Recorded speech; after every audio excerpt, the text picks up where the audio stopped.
L'éditorial du Figaro. Pour l'image de la France par Yves Tréhard.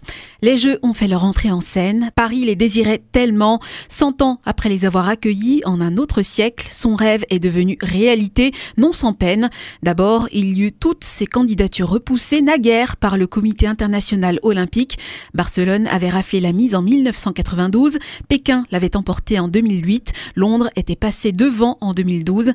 Il a fallu ensuite mettre tout le monde d'accord en France. Le calendrier et les modalités de la préparation ont parfois tourné au casse-tête à la foire d'empoigne entre pro et anti-jeux. 7 ans n'ont pas été de trop pour trouver l'harmonie requise sous l'habile et élégant magistère de Tony Estanguet. Autre défi à relever, la maîtrise des inévitables caprices de la météo et du fleuve, scène de quelques épreuves et d'une époustouflante cérémonie d'ouverture. Contre eux, Paris pouvait compter sur son inoxydable devise « Fluctuat nec mergitur ». Enfin, comment empêcher les artificiers du désordre, d'ici ou d'ailleurs, de venir troubler la fête. En dépit de consignes de sécurité hors normes, des centaines de milliers de voyageurs de la SNCF ont fait les frais de leur forfait. La fameuse trêve olympique n'a jamais existé que dans l'antique légende.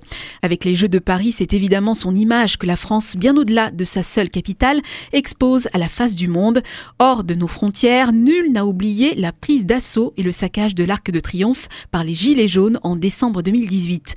Nul n'a oublié non plus la violence inouïe des émeutes du début de l'été 2023, ainsi que la haine anti-flic après la mort du jeune Naël. Promu parenthèse enchantée, les Jeux Olympiques doivent offrir, pense-t-on, un autre spectacle que celui d'un pays fracturé de tous côtés. Foin des illusions et des slogans de la France black blanc beurre, l'un n'empêchera pas l'autre. Mais un moment de grâce nationale peut redorer le blason et redonner confiance. Pourquoi s'en priver? Après le geste artistique au long cours de la scène, place désormais au sport. 16 jours de compétition pour du beau, du grand, du vrai, comme le scande l'hymne olympique de 1896.